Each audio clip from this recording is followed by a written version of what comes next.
I remember it well. It's a story about an exceptional woman, a Buddhist monk, told by Gil Fronsdale, who's an insight meditation teacher. He described her as this radiant being, with a great presence. When he looked in her eyes, she always had a smile in her eyes. And when she looked at him, he had this feeling like she knew him better than he knew himself. One time he asked her what made her become a nun, and this is her story. She said, "Oh, wow. When I was 13, my family sent me up into the mountains to collect edible plants that we could eat at dinner time. And it was near the monastery. And I loved to go foraging for the plants. This is work I love to do. And I tended not to like any other work involved in the family farm. I was in school at the time, but school didn't interest me at all. I just used my anger as a welcome barrier from any teaching that the teachers were trying to send my way. Well, soon I went up into the mountains and I noticed the monastery where the monks and the nuns would come out and sweep the pathways from the fallen leaves. The first time I saw this, I was mesmerized. There was something about them. They worked silently. And there was just an effortless efficiency about them. So every day for many months, I would go up and watch the nuns and the monks sweep the pathways. But one day, I was very startled because a monk came up to me and said, "What are you doing in the mountains?" And I became very defensive. I resented him asking me the question, and I wasn't sure what he wanted from me. And so I put up a barrier against him and countered by saying, "What are you doing in the mountains?" And he smiled, and he said, "Well, I'm told I need to sweep, but I'm really just biding my time until I can go back into my room and take a nap." So later that day, as I was walking home, I thought about the monk, and I thought, he's not really that different from me, because when I have work I'm required to do, I only do it with half a heart, and I really am just waiting to be excused.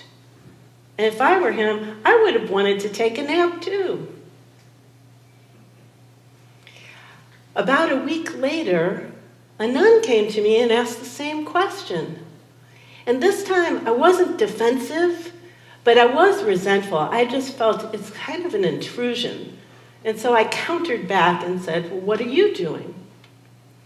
She said, "Well, I've taken on extra work because I want to be put in the kitchen and be warm in the wintertime. And also, they always have a couple extra of those sweet rice cakes that I can nibble on all day." Well, I resonated with the nun because I like to be warm in the wintertime, and I also loved sweet cakes. The next day, a monk came up to me and asked the very same thing. And this time, I found that I wasn't defensive, I wasn't resentful, but even still, I deflected and said to him, "What are you doing in the mountains?" He said, "Well, I use this sweeping as a way that I could, as a spiritual discipline, that I could overcome my anger." Well, later I thought about that, and I kind of resonated with him. I felt a kinship because I had anger too. But I didn't understand what he said about overcome his anger, because for me, my anger protected me. So the next time I went to the mountains, a monk came up and said, "What are you doing in the mountains?" And this time I answered back. I kind of just mumbled, "Oh, I'm collecting some plants, and then I perked up and said, "What are you doing?" He said, "Well, I'm making a practice of beautifying the monastery so that people can be inspired for their transformation of spiritual work." And I thought about that, and it took me back. And as I was looking down at the monastery, what I noticed was a transformation in me, because the work that the monks and the nuns did, it did seem to transform the pathways in a way that I would feel more at ease. But then he went on to say, I do this as a service so that I might find inner peace. Well, later that day I thought about that, and I was confused because service and peace, I didn't understand what he was talking about. And I just thought they have no value to me. So the next time I went up to the mountain was my last time. And I experienced a new feeling. It was like a warm glow of anticipation, wondering what I would discover. There was an old monk there who was completely focused on his sweeping. And so I said to him, "What are you doing?" And he said, "Me? I'm not doing anything. I've swept away my self-consciousness long ago. There's no I doing anything anymore." And then, before I could answer, he handed me the broom and he walked away. And I've been here ever since.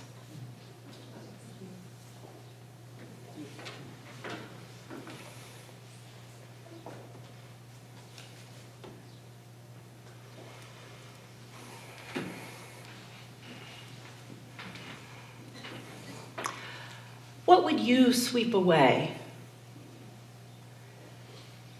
to come to your centered nature? And what was the monk talking about when he said he swept away the I and the I isn't doing anything anymore? Have you heard of Ramana Maharshi? Anyone? Well, he's one of the most renowned Indian sages. And he said that there's one question to ask ourselves, and this repeated question is more important to our spiritual growth than reading books or going to workshops or anything. And the question is, who am I? Who am I? Well, as you saw earlier, here I'm Reverend Susanna Margaret Goulder. Reverend Susanna. But really, when I'm coaching, I'm Susanna. And with my relatives, I'm Susie. And with my grandkids, I'm Grandma Susie. I like that I. Who are you? Anybody been doing branding recently? Where you have to figure out 10 words to explain everything that you are and what you do, and that defines you. And then finally you figure out, I'm branded, this is who I am. And then try going to the dinner table with your family. Are you that person? Right? No. So there's the professional I.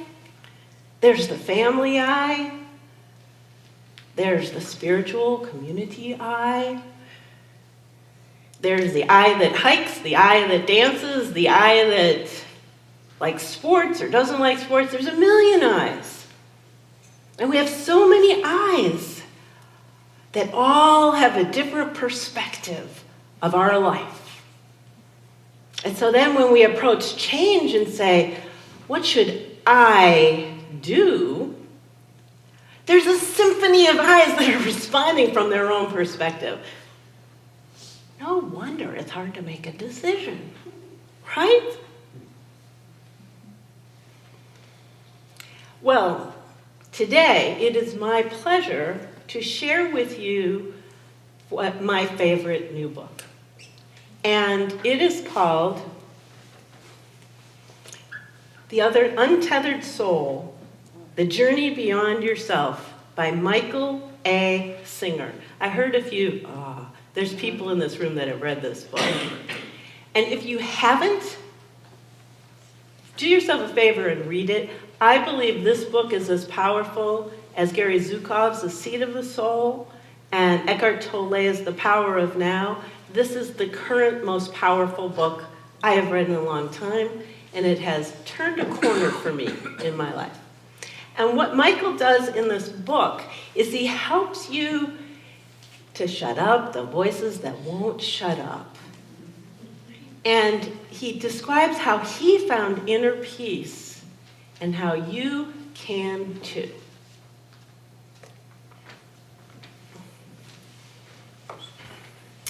So what he says is that there are two important questions. The first one is, who am I? And the second one is, what are these voices in my head? What are the voices in my head? And his response is really cool, I think. Because when we're out in the world, there's so much data, so much information, way too much for us to take in and categorize everything. So our mind is used to take what's uncontrollable in the outer world and make it something that we can control in our inner world. So if I was in a car driving down the street, a part of my mind would be saying, down the road, at the stop sign, turn right, at the next stop sign, turn right, and then you'll be at Anne's house. It clarifies the facts of what I need to do and puts the experience in my control. So with facts, our mind is awesome. But when we don't have facts, when a change is coming and we're saying, what should I do? The mind ain't so awesome. There are all of the fractals of the personalities vying in to give your opinion, and so you're all over the place, left, right, and center, not knowing which way to go. And so what Michael Singer says to do is to quiet the voices by stepping back to just witness them. Just witness them. And when we realize that those voices are not us, your voice is not you. Your voices are not you. Your voices are not you. When you step back and witness the voices come from a deeper place, in that deeper place is where you'll find the true you. And you know what? It's silent.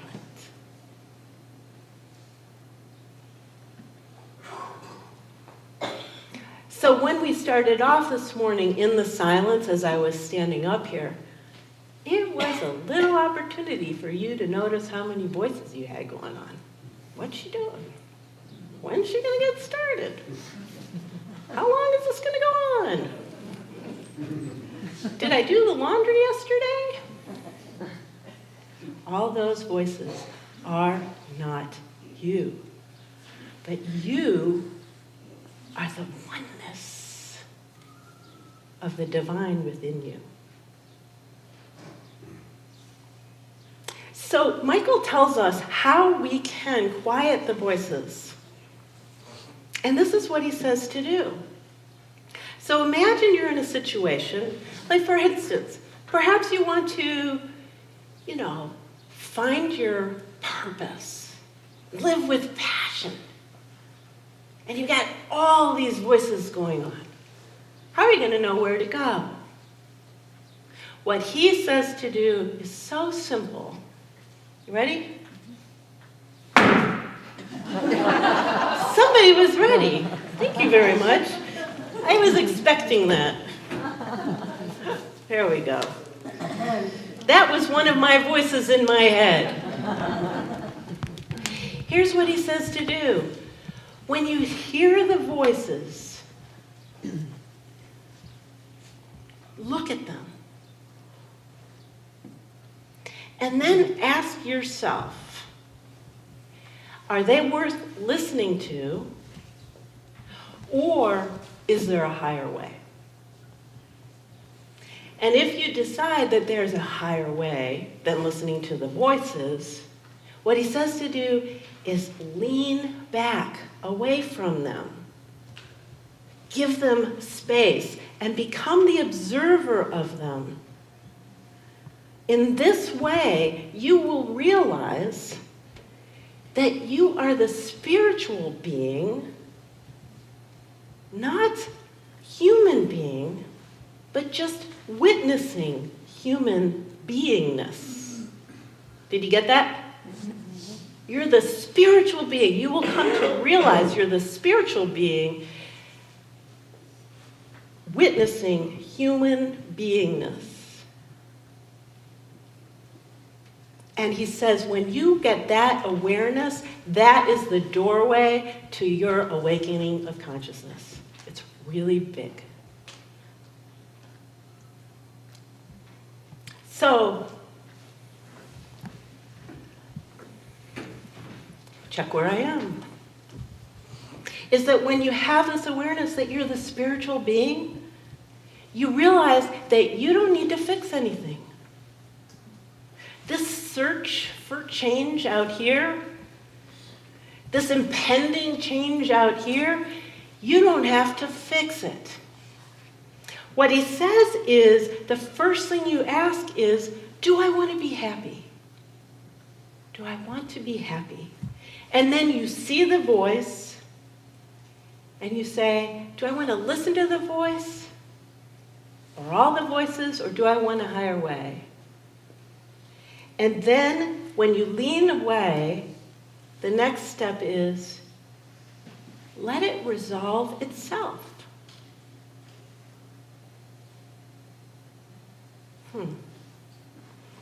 So easy to stay when I'm standing right up here talking to you. But what it is understanding that this is a world of human form, and it's accepting that there is a divine control over the world. We don't control it, but the divine in its timing will unfold perfectly. You know this. But how do you live it? So I was looking back in my life, and I realized years ago I actually was living it to a degree. And yet I wasn't mature enough to step back and not let the voices affect me. All the voices in my head were seriously affecting me. But there was a part of what he's talking about, the letting go, that I understood. So it happened years ago when I was ordained as a minister. I was offered a position as pastor for a program for people with AIDS and HIV. And I was very excited to start this program and this new job. And there was one person at the job, at the program. He was a member of the program, but he was also part staff. And he was a really charismatic guy, really popular. His name was Arnold. Very popular with both staff and members. And he also admitted he didn't like spiritual people. I know. So you can imagine what I was walking into day one of the job.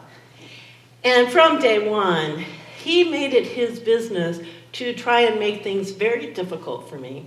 And really, I think he really wanted to get me fired. And so the 2 years that I spent there was daily avoiding his bombshells.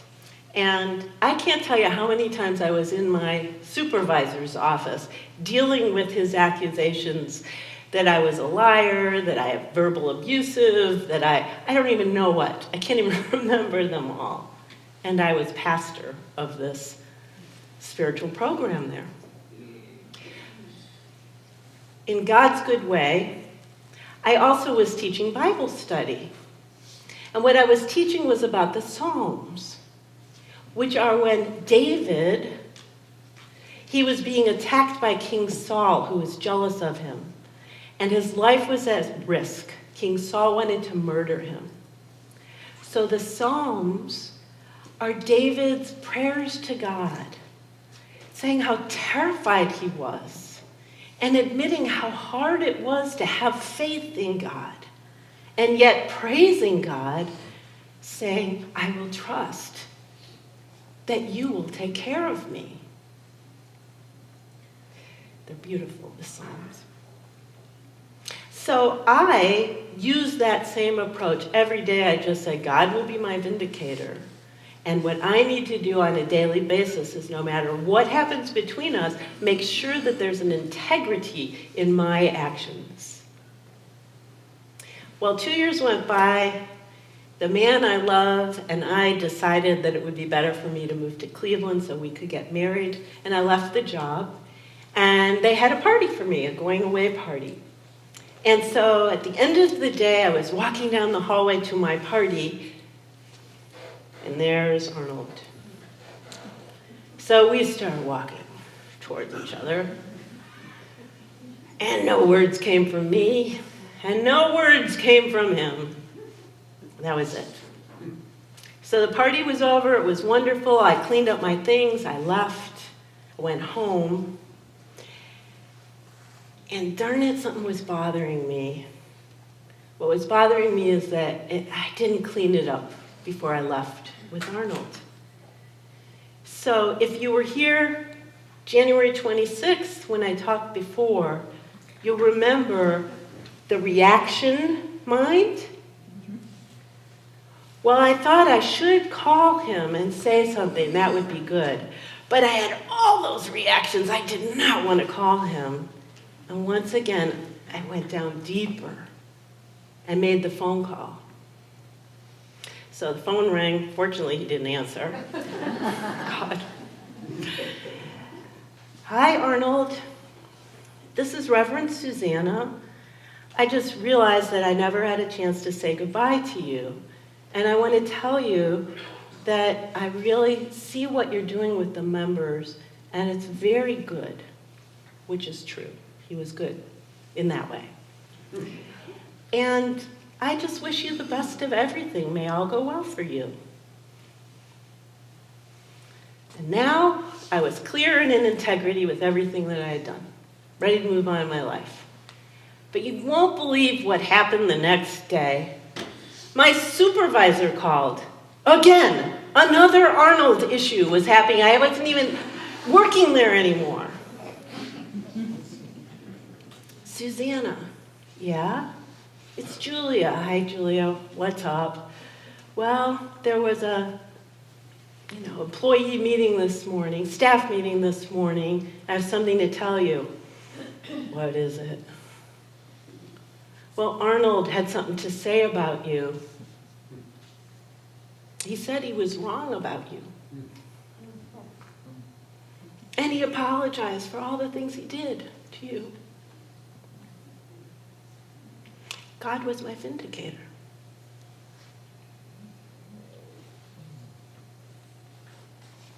So in going forward today,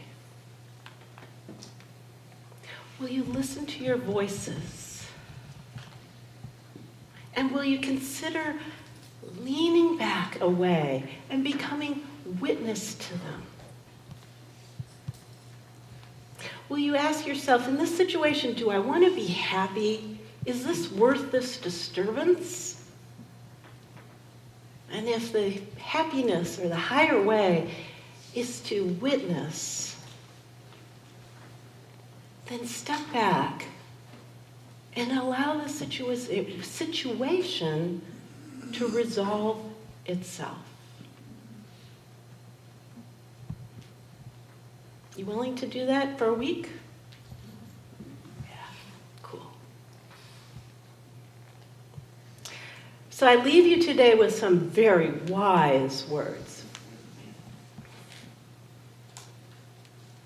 Pooh said, "What day is it?"